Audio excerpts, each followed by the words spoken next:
Hello and welcome back to a brand new, fresh, eager, rejuvenated me, not without my sister. Thank you all so much for waiting around, and we're glad that we're back. It's December. It's a new season of life, Beatrice. Is it December? Is this not releasing on Tuesday? Because that's still November. That's still November. It's almost December. No. We're not releasing this on Tuesday. We're releasing this on Tuesday week. Oh, that's what I said to you. Yeah. Are you not releasing this on Tuesday? And I said no. Oh. Because that's still November. Oh. So this is out Tuesday week. Oh. Oh. So it is December. It's December. It's December.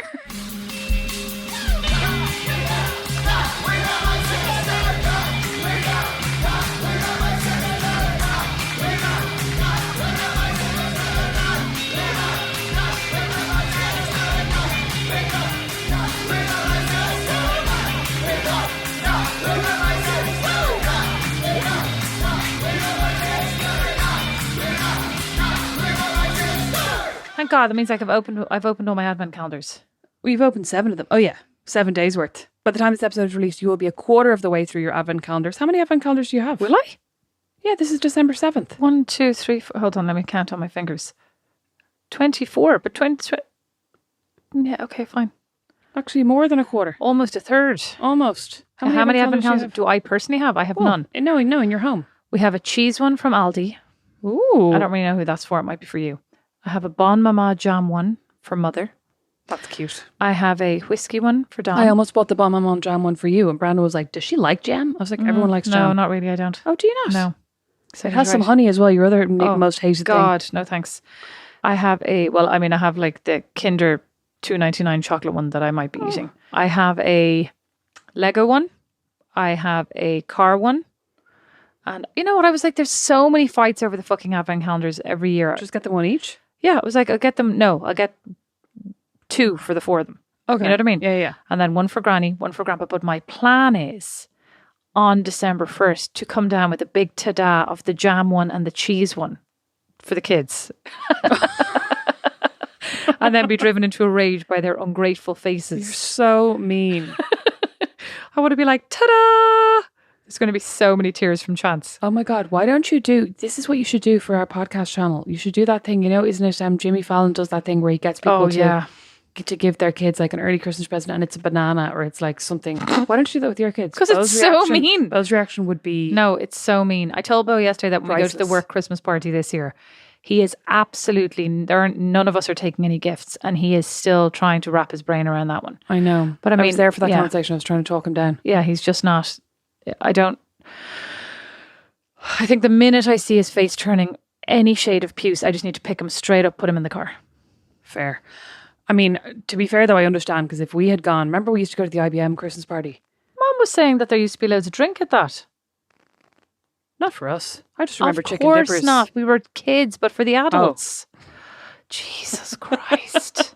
Anyway, listen, let's move on from Christmas and advent calendars, because we're talking about quitting your job.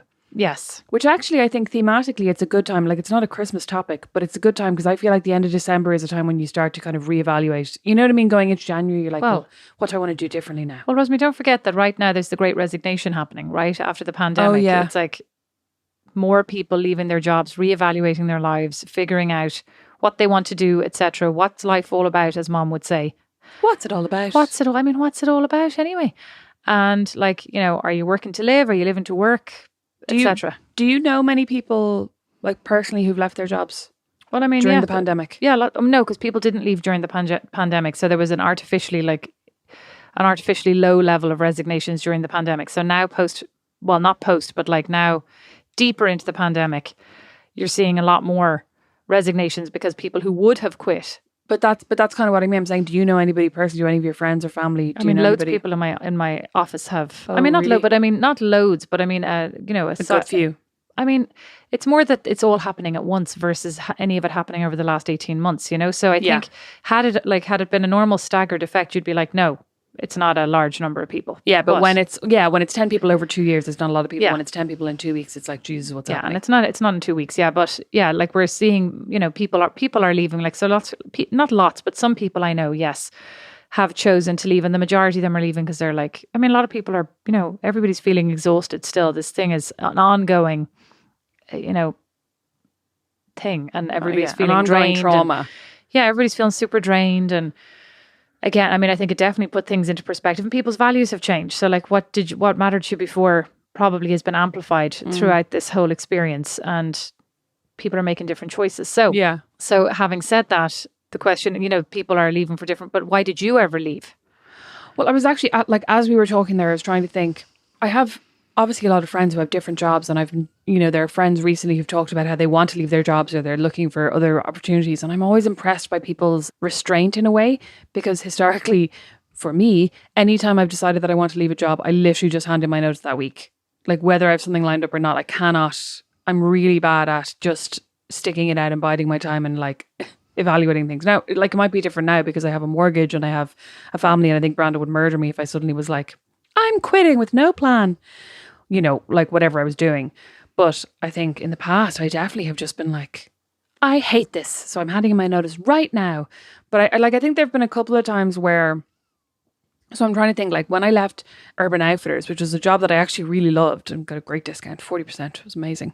Although you did got a great discount, 40%, it was amazing. Although you did have to clean the toilets. They didn't have a cleaning lady. Yes, you'd do the cleaning. Like every Sunday you'd clean the staff toilets, you'd mop all the floors, you'd do like... Sorry, all the staff you had would do to it. clean the toilets? The staff toilets, yeah.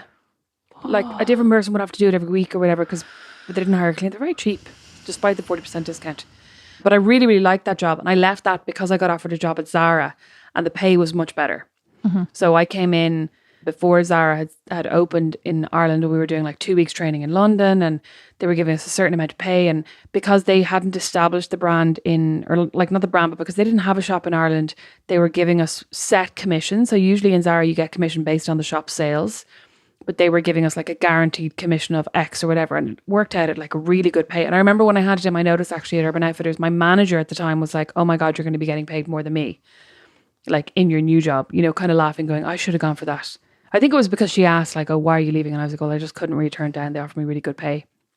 And then I left Zara, which I also quite liked because I got offered a job in the civil service, which I had applied for maybe 2 summers previously in one of their kind of recruitment things. And then you get added to a pool of like your number 27 or whatever. And when a job comes up, you'll be offered a job. And then I got offered a job. Mum was like, excellent to get into the civil service now. Get in as clerical officer, work your way up, a great opportunity. And I left Zara to go and work there. I didn't hate it, I just found it really boring. So moving to Zara was motivated by pay, right? Were you motivated by... Pretty much, yeah. Because you obviously enjoyed that job, and then you moved to the civil service. Was the pay better, or was it... No, it was So worse. what was it? It was security? It was mom? It was pressure from the mom? Pressure from Blair. No, it was more... long-term prospects. Yeah, it was just like, I didn't think that I was going to work in Zara forever. Mm-hmm. And I also felt like at the time, the management structure in Zara, it was quite a tough, it was like it was quite a tough atmosphere, kind of the further up you got. And I was like deputy head cashier or something. So like the next thing would be, I'd be head cashier. And then like, if I had stayed basically and I had continued kind of to move up, I would have ended up being like regional head cashier or like, national, whatever. And I just don't think I would have liked that. Like what I liked about Zara was interacting with customers and like chatting with the other girls who worked there, and the kind of camaraderie of that is what I always liked about retail, and just like meeting people and, chatting to people, all different people kind of throughout the day. So that's what I enjoyed about it. So I don't think I would have liked getting more into the corporate structure of it. And then when I got off the civil service, it just seemed like, well, it's this kind of reliable, pensionable, you like get a wage increase every year guaranteed. You can apply for different jobs. You can also move. Like I liked the idea that you could move around different departments. So like I got in, I was working in the Department of Justice, but you can then get moved to Foreign Affairs, or you could get moved to, I don't know what other departments there are. Defence. I did loads of research. Yeah. So what actually motivates you? So I mean, after all this, and then you worked in a couple of other places. You worked in the Irish Times. I worked in the Irish Times. I worked in Stellar magazine. I was freelance for a while. I did a lot of freelance stuff for TV3. And I mean, even though like when I moved from Urban Outfitters to Zara, it was kind of motivated by money. It was also the opportunity that I was like, this new big brand that's opening around, like, it'd be great to get in at the beginning. But I think like a lot of my moves haven't been motivated by money. But then I went from freelance to, I applied for a job on LinkedIn that I saw for a wedding website that was basically the kind of editorial arm of a Facebook game called Dream Wedding. And I applied for that. And that was purely motivated by money because the money was really good. And I was freelance at the time and I was, I was doing okay, but I was finding it harder and harder to kind of pitch for jobs and to get decent pay for jobs. And like, the kind of TV stuff was great to get and was great for your profile, but it didn't pay well. So when I got offered the dream wedding job, I was like, oh my God, amazing. I'm going to be on this amazing wage. And then that didn't really, like the game didn't really take off. And I think it just started, it was one of those startups that had a lot of investment to begin with, but then they realized they were going to need so much more to actually get it off the ground. And it just didn't end up getting off the ground, basically. So you quit? But that was motivated by money, but I quit. But yeah, then you also worked in the jewelers.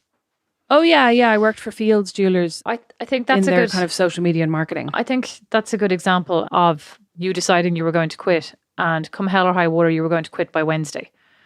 And I remember saying to you, like, would you maybe just hang on a little bit longer till you have a plan? Or would you hang on, like, what are you going to do if you quit? You're like, I don't know, but I've got to quit. I have got to quit. And it wasn't so much like that anything major was wrong. No. Yeah. Nothing had happened. Like, no, it was more that you had but I mean, I think that it's very human, right? Like, because I think about myself and I go, I have these plans that seem so like if I do not do them now, I will explode or just cry all day. Yeah. And then I look back 3 months later and I'm like, oh, that doesn't seem as urgent. Yeah, it wasn't important. Like if had you stuck it out, well, I guess we'll never know. But what motivated, like what is your motivation to quit or to go elsewhere? Well, now I think like it's happiness. And I know that's a very privileged position to be in because we don't all get to be motivated by like, I'm just going to do what makes me happy. You know what I mean? That like, well, it's privilege, but it's also like it's a trade-off, right? Because you're also choosing that at the expense probably of, of kind of job security and extremely, if you'd stayed in those extremely highly paying at the time jobs, where would you be now? You know what I mean? So exactly, if you'd always prioritized money, you could have more money. Yeah. So like, if I'd prioritize money, like especially in say the Zara job, I think I could be on 6 figures now if I was regional head cashier or whatever. Yeah, but you were really bossy as well, so I'm not sure they would have kept you. Well, no, I was only bossy to my underlings. Yeah, I know. So you'd have even more underlings now, so you'd be an absolute tyrant. Yeah, but like the upper echelons wouldn't know how bossy I was. They'd be like, you're good. She gets things done. You'd be good at managing up. Yeah, like she manages through fear and intimidation. Exactly what we like to see. So happiness is what motivates you. Oh yeah, but I think basically when I was freelance, like my main struggle was and is right, kind of security and knowing that if I have a shit day or have an off day, I'm still going to get paid, basically. Because like, if you're in a job and you just wake up feeling terrible and feeling unmotivated and like not very creative, you still get paid. You go into work, you do your best or you do your worst that day. Yeah. And you still get paid. Whereas when you're self-employed, if you wake up and you have a day where you're not motivated and you get very little done, you don't get paid because you're only getting paid for the work that you're putting out or the work that you're but you also don't have to keep commissioned reminding your manager to pay you. Right, that's the pain in the arse that I would hate. That's the absolute pain in the arse about being freelance. Yeah, it's like chasing up invoices, which I actually just did an interview about that last week. A journalist I know contacted me and said, would you be willing to talk about freelancing and not getting paid? And I was like, yeah, like every single job I've done in the last year and a half, I've had to chase up at least 3 times to go, can you pay that invoice that was due last week? Can you pay that invoice that was due last week? It's incredibly frustrating. And there was one response I got actually not that long ago that was basically like, oh, I'll see what I can do. I'll try to make sure that you get paid next week. And I was like, it's already a month late. Like, don't try. Just make sure that I get paid. You know what I mean? It was like, it's really, really frustrating. And half of the time that you spend working is spent in this stupid admin of this invoice is overdue. Very, very frustrating. Okay. So when you quit, but yeah, sorry. Were you totally... Talk about that all day. When you quit, well, so I presume we can listen to the other interview. What is it? Oh, I think it was for the heyday. Okay, so we can Jennifer Stevens. I'll put a link to it in the show notes. Okay, so we can check that out elsewhere. All right. So tell me now. So when you've ever quit in your past, were you like super polished, ready to go, confident, just walked in there, handed in your resignation, left? Oh no, I always like have an absolute like break out in a cold sweat, beads of sweat pop up on my arm. I remember when I handed in my notice in Stellar, I was so like, I was practically shaking walking in the door going, Michael, do you have a second? And like handing over my resignation letter. When I resigned in Fields as well, the same, like, oh God, I just always feel like sick to my stomach as if I'm about to go out and sing an aria in the National Concert Hall for which I've not practiced or prepared. Like, I feel incredibly nervous about it. I don't know why, because I'm quite confident in like a lot of other areas of my life. I don't think it's unique to you though. So what do you think it is? What do you think is that feeling? Like what's anybody ever going to say? I mean, the worst they're going to say is like, okay, bye. I don't know. I think it's because you feel like you're letting them down, or maybe it's kind of like a bloated sense of importance that you're like, God, they're really going to be fucked over now when I leave.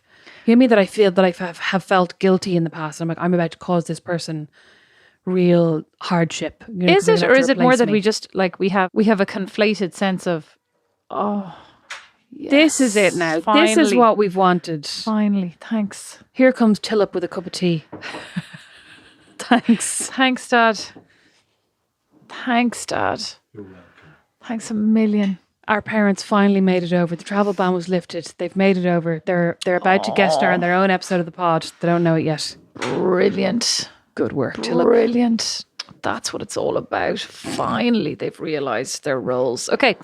So isn't it also part of it though that like we conflate our own self-worth with, like, not even our self-worth but our value? You know, you conflate your home life with your work life. You know, when people say like, oh, my work family, you know, and then how many people will you actually stay in touch with when you actually leave that job?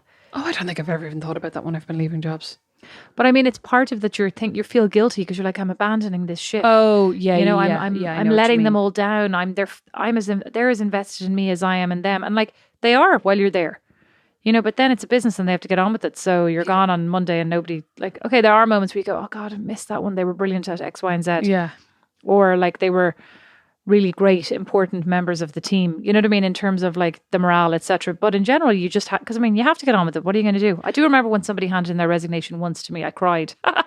In front of them? Yeah, I was extremely hormonal. I had a 2-month-old. I was super stressed. And she came in and I thought we had a really great relationship and I thought we were like really doing great work together. And she's like, hey, I'm leaving. I'm really miserable here. And, you know, it's just been so hard and I hate my job. Well, poor me, Aegis. She was mortified. No, but I also feel like that wasn't a nice way to send her off, you know? Like, no. That like, I mean, honestly, I don't think she was super upset. I think she was more like, what is wrong with your one? Your one's nuts. You know what I've just remembered? When I left Stellar, right, I was deputy editor and Kirsty, my good friend, was editor. I told her I was leaving when she'd broken her leg really badly and was like, couldn't get into the office. I was working from home and having this like incredibly difficult, stressful time. And I was like, I'm leaving. Oh, I remember. Do you? Yeah, Mom and I discussed it. Did you? No. Oh, Jesus. I was like, God, I was such a bitch and everyone knew it. But I mean, think about here. I mean, I always absolutely dread leaving as well. Actually, I think I didn't. There was one job that I left and I was on maternity leave and I just wrote in and said, listen, I'm not coming back. Oh, well, when I was working in the civil service, I broke my arm and then I was like, I'm not coming back. But I'm not proud of that because now I think it's embarrassing. Like if I was ever to see that person who was my manager again, you know, and at the end of the day, I was entitled to leave. Yeah. Like you're entitled to leave. You're entitled to quit. And I shouldn't have I felt so awkward. I felt like I was really betraying them, you know, because I had 3 months maternity leave or I told them at 2.5 months. Mean, yeah. But I didn't want to tell them before that because then, of course, my maternity leave wouldn't be fully covered, you know? Yeah. I mean, I didn't really know. Like, I only made this decision on leave. Yeah. And sorry, wasn't that also one of the jobs where like you were basically working 14 hours a day? Oh, yeah, 100%. And I wouldn't say it was the most healthy environment, you know, but... And nobody can have been surprised. Well, everybody can always be surprised. But anyway, I mean, I think now I should have, you know, I regret now that cowardly action or that like unprofessional action because I should have just said, can I come in? I'd like to meet you tomorrow for an hour. And I'm just going to, because I mean, there's no argument. I'm leaving. Thanks very much, you know. Yeah. And I feel like it would have, ever since then, and whenever I meet any of those individuals, and I have met them since, I feel mortified, you know. Have you ever handed in your notice and somebody tried to keep you? All the time, Rosemary. No. Because that happened to me once. No. It happened to me once when they were like, no. Thanks for making me say that out loud, like. Is there anything we can offer you? Well, actually, but I think it's really foolish because I think once somebody has decided to leave, even if you say to them, okay, say if I give you more money, will you stay?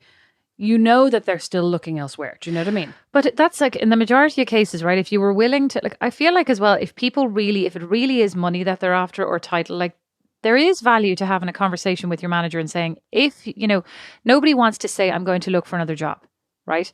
But I do think there's value to saying, if you know you are a valued employee, like, and you're good at your job and you have a good relationship, like to say, I don't want to leave, but these things are important to me and I'm going to have to start thinking about that. And like, you don't have to be as explicit as I'm going to start looking. Because I mean, I've also been told, I'm going to start looking for a new job. And I go, okay, you know, and you immediately kind of start not discounting that person, but at least you're making, you know, No, but you're you're making thinking they're probably contingency. not going to be here in 6 Yeah, months. you're making so- contingency plans Yeah. because you're trying to protect like that part of the business. Yeah. So, but I think there is value because if people can be transparent, like, and you do want to keep them, at the end of the day, it is cheaper to pay somebody a little bit more than to Oh, then to recruit yeah, for someone new. not always, right? But like it can be, you know, and Yeah. the trouble of training somebody, it takes at least allegedly 9 to 12 months for somebody to get good at their job, you know? Yeah. So all of that is, And like we've also talked about this before, that there's no harm. And in fact, it's a positive thing to talk to your manager and kind of express the things that you feel like you're not getting that you want. Because often people don't know.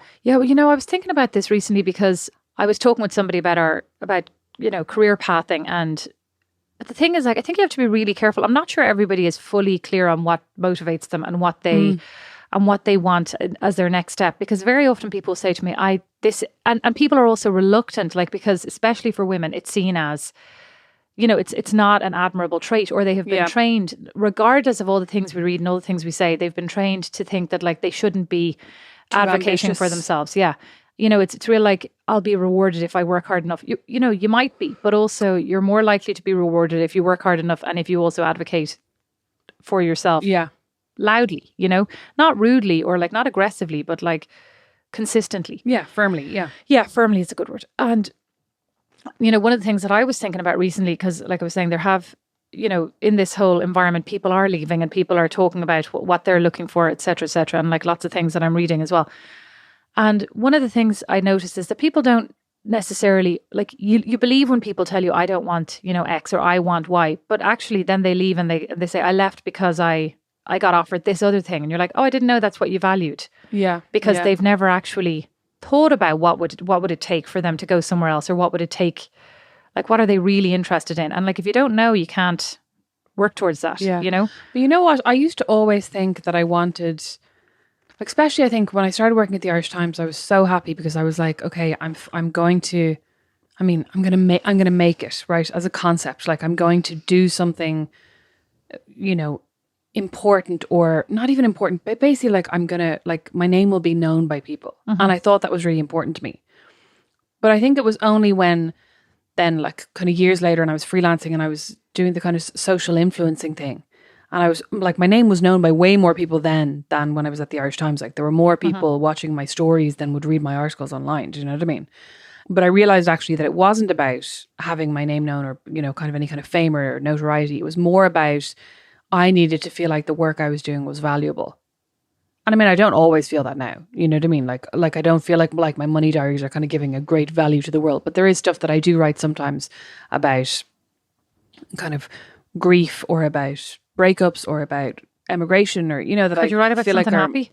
well, emigration is happy, but that I feel like is, you know, important, or kind of, you know, giving name to something that people experience and maybe aren't great at processing. And that's not to say that I'm great at processing it either, but, you know, that feels more worthwhile than when I was doing social influencing and doing like a day in the life sponsored by X brand. And I felt like, even though a lot of people were watching it, even though it was well paid, even though, you know, it was achieving all these things that I thought were important to me, as I was doing it, I was like, this just feels really hollow. Rosemary.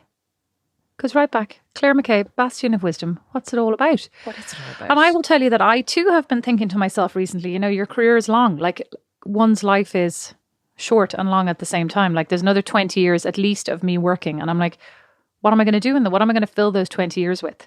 You know, am I going to fill them with what I'm doing today? Will I look back and think that was a rewarding use of my time? Potentially, yes. Like, I really enjoy my job and I enjoy what I do. Will I think that was my life? Like, it's my life. Will I look back and think that was my life well spent? Yes, if I prioritize my kids and my family and I can do, you know, with them the things that I want to do with them. Yeah. But I was like, I'm asking all these questions too, but I think the whole world is asking these questions right now. Like, Yeah, what's true. it? You know, if a pandemic can come in, sweep over the world and like put things in perspective, what is perspective? Yeah. What's the, like, aside from, because they asked you to take out your lip ring, which we've already covered, what's the worst or the kind of silliest reason you've ever left a job, do you think? That's probably it. There are no silly reasons. I mean, Yeah. I don't mean there are no silly reasons. I mean, the other reasons were more just here's my pro tip, or here's one of the things that I have learned and believe to be true, is that I've made decisions in the past based on what I at the time considered to be untenable situations where I could not stay, where this person was so detrimental to my mental health that I could not stay any longer, where the hours were so unreasonable. But I don't know that I ever said I can't work beyond. Now, I also don't think that would have been acceptable in these places, right? The culture was such that. But in every single one of those situations, after I left, after I handed in my notice and agonized over what I was going to do and handed in my notice, the person who was so problematic to me left within the next 3 months. So annoying. In 3 of those situations. So now I think there is something to separating, like, to really working on how do you have that mental wall up, just like that emotional, like, and it's so much easier said than done because of course I am affected by things that happen. Of course I take things personally. Of course I get worked up, but I think like you're in it for the long run, or you're not, you could decide I can't put up with this. But if you can also think to yourself, like, nothing is forever, this too shall pass. Yeah. And that might be simplistic. Like in each one of these situations, this person was was superior to me, like in terms of hierarchy, was more senior than I was, is the way I should say it. Certainly not superior. Was more senior than I was. So it felt like I was at a major disadvantage, etc. But at the same time, I look at other people who've worked in places for 16 years and 20 years, and I think to myself, it can't have been all sunshine and roses. They must have endured and just survived, or been able to compartmentalize a bit better. Because I think I'm like you as well, that like I've worked in places where I've had really difficult superiors or managers and just literally laying in bed at night thinking about, oh my God, what if this happens tomorrow? What if this person says this to me? What if they remember this argument we were having? What if they, what if this happened? Like, I'm just literally laying in bed thinking about work nonstop. Yeah. And like, are there people who literally don't think about work outside of work? Yeah, 100%. Of course there are. But I also think that, like, Don says to me, it's not even just thinking about work. It's like letting other people get into your head. Oh, yeah. So like Don will say to me, can you not just put up with it? Can you not just ignore? Like, do you even care what this person thinks? No. Do I really? No. So why do I care when it's a work situation? Why do because at the end of the day, we're both adults, right? The fact that they have a more senior title than I do is probably happenstance at the end of the day. You know what I mean? It doesn't make them any more important or their opinion any more valuable or their estimation of you any more weighty than anyone else's. So why do I allow that to get into my head? So I'm, still a work in progress. But I do look at these people who've been in places for a very long time and I think to myself, there's something to turning the other cheek and truly like not allowing it to get to you. Again, easier said than done. I think I'm getting better at it, but at the end of the day, it is a job. And if you do your job well, and if you're doing the best that you can do, then, all of the rest of it is beyond you. It's like out of your control. You can only control what you control. Anyway, so all that to say, were there any other reasons that I quit? No, actually, I'm now nearly 6 years in this job. So that's the longest I've ever been anywhere. So I'm very proud of that. I think the Irish Times was the longest I had ever been anywhere. How long was that? Well, like freelance is the longest I've ever done a job, if you know what I mean. I think the Irish Times, I was there about 3. Well, I was on a freelance contract always, so I was never fully employed by them, but I think I was I was writing for them or working for them or sub-editing for them for kind of 3+ years. And that was the longest job. And now, when I started, I was 23 or something. So like at the time, I was like, this is the longest job I've ever had. But now I'm 36 and it's still the longest job I've ever had. What about, has anybody ever handed in their resignation to you? No, I don't. I've never been a manager. What about when you were head cashier? They would have handed in their notice to the store manager. Oh, so that wouldn't have, well, I was deputy head cashier anyway, so they would have handed in to the head cashier if that was the position, but it was the store manager who would have taken the notice. And I don't even know. When I worked at Stellar and I was deputy editor, definitely people told me I'm thinking of leaving. Yeah, I think people are pretty good at handing in their resignation and pretty like civil. I think those 2 weeks, in America, and in Paris, it was, I remember we handed in our resignation in Paris and I was like, okay, Julie and I handed in our resignation at Galliano and we were like, here's our letter, we're leaving, thanks very much. And he's like, you're leaving in 3 months. And we're like, what? We'd like to leave in a month. And he's like, no, your contract says you have to give in 3 months of notice. So we had to stay for 3 months. It was longest 3 months of my life. Torture. The notice period. I think I've said this in the podcast before. I feel like if I owned a company and somebody handed in their notice, Like, unless we absolutely could not do without them, I think I'd just be like, I'll pay you for the next 2 weeks, but leave, because nobody does any good work anyway. Or I certainly don't. I mean, I think it depends. I mean, I think most people at least do their jobs. Do you know what I mean? Come in, do their jobs, and they're grand, and like wrap up and pass stuff off to other people. They kind of do the bare minimum, though. Yeah, I mean, but like that's normal, right? I don't expect a lot more. But I'll tell you, one time somebody handed in their notice to me. This was in France. And handed in their notice to me and said, do you know what? You were the worst person I ever worked for. But this was the same person I had to sit down and tell them they had really bad BO because the entire department had come to me and complained. And I was like, I'm really sorry, but I think, you need to use some deodorant and wash more often. So it was really embarrassing. And they were like, we hated you all along. Sorry, I shouldn't be laughing. And did they then have to work out 3 months? No, it was the day they were leaving. They were like, I'm quitting and I hate you. And obviously not in that accent. I'm quitting and I hate you. We all have hated you. Speaking of amazing French accents, Emily in Paris is back at the end of this month, and we will be doing a podcast review, whether Beatrice likes it or not. Do we have to? Yes. Fine. Yes, we do have to. Oh, life's too short. That's what I've learned. Life's too short for this nonsense. Although I do love that boss. She's very chic. So why don't you quit the podcast then if life's too short? Do it on my own. To be watching Emily in Paris. Oh. Well, I was going to say I could put the not in brackets. Not without my sister. Oh my God. Thank you all so much for listening, for waiting for us. Oh yeah, thanks. For biding your time, for supporting us through this time. If you haven't already, you can sign up to our Patreon for $5 a month. And we had been releasing episodes every Friday on Patreon throughout our leave. So there are now loads of episodes you can catch up with there that are just like the main feed, except secret. Thanks for listening. Bye. Not Without My Sister is produced by Liam Garrity, sound and original music by Don Kirkland, and our original illustration is by Lindsay Nielsen. Not Without My Sister is a proud member of The Warren, the home of great Irish podcasts, as is my podcast, the Dublin Story Slam podcast. You can find them all over at thewarren.ie.